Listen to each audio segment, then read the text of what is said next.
Hello everybody. Today I wanted to talk about another of our side hustles that we are using for the 6-figure side hustle challenge.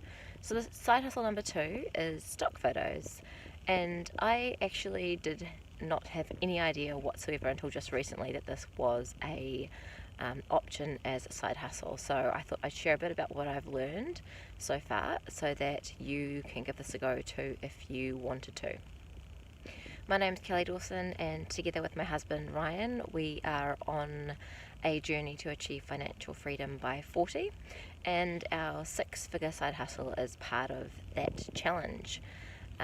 We realised recently that we, with only 18 months to go until until I turned 40, that we needed to up our game and add some extra sources of income. So this is one that I'm giving a go. So how does it work?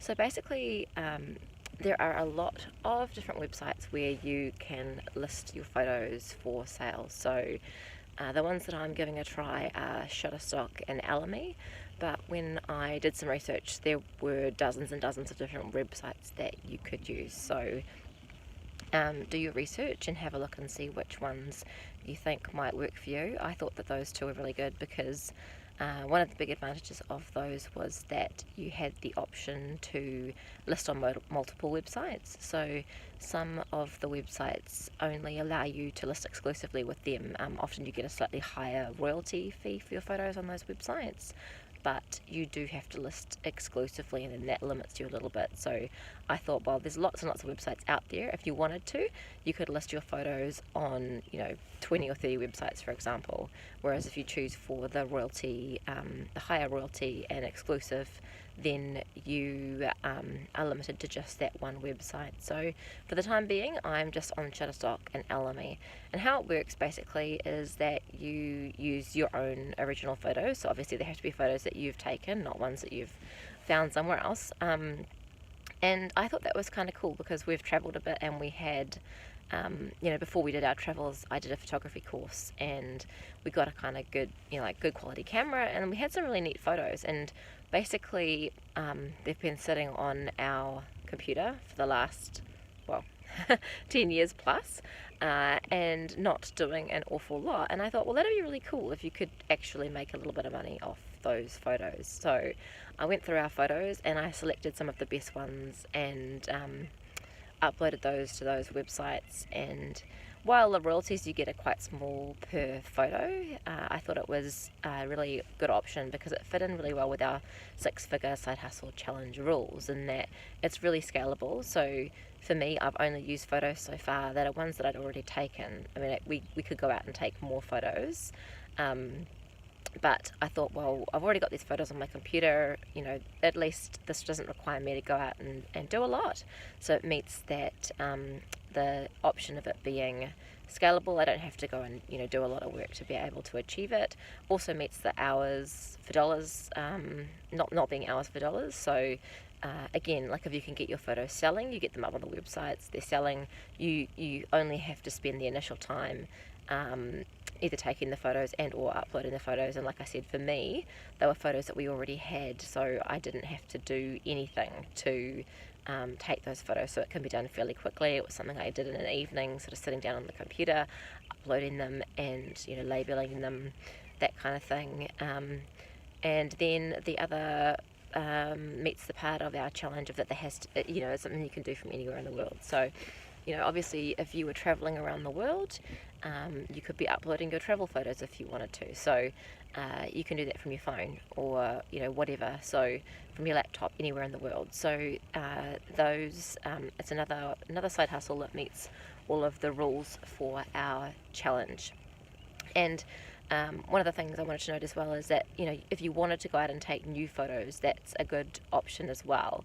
And one of the advantages of that is that some of the websites, they actually provide a newsletter that they send out each month that says what the popular options are for downloading. So that way, if you were taking photos, you could tailor your photos to meet the things that are in demand at that very point in time.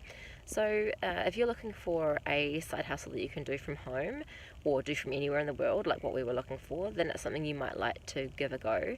There are some rules around what you can put in your photos. So if you want to do photos that have other people in, there are permissions that you need to obtain, forms you need to fill in and that kind of thing, so that you can get releases of to post those photos, to sell those photos from the people that are in them. So say that you had a photo, I had a really cool photo that we'd taken when we were travelling in South Africa of some African women dressed in beautiful clothes, and so at the time, we had their permission to take the photo, but I obviously don't have their permission to post the photo for sale on the internet. So even though it's a really beautiful photo, it's not one that we would qualify for this.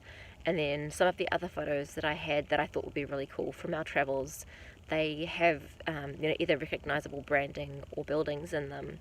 And that was another restriction, was that you weren't able to post certain buildings that have, or like one of the photos I had got rejected because it had a boat in it that the name was visible. So just something to be aware of if you're taking photos. Make sure that you're really clear on what the rules are, and that you meet the rules. Also, obviously, make sure you don't breach anyone's copyright by using photos that aren't your own. But most of the websites have pretty clear terms and conditions that you have to sign up to before you submit your photos. So where we're at with this now, so I've got, like I said, I've got the photos up on Shutterstock and on Elemi. So far I haven't had any sales, so in terms of money making aspect of this as part of our 6-figure side hustle challenge, it hasn't done much to move or anything to move the dial, but I still think it's got potential. I mean, it's certainly an option, particularly if you're taking a lot of photos and you've got a lot of volume that you can get loaded that meets the demand. Like I said, with those newsletters and things, they do let you know what sorts of photos are in demand. So if you can do photos that are going to be of interest to the people purchasing through those platforms, then make the most of that as an option. I'll do another update soon to let you know how it's going. But make sure, if you want to keep up to date with all of the different side hustle options we're trying and how we're getting on with them, just hit the subscribe button and you should be able to see all our videos as they come out. Hope you have a wonderful day. Bye for now.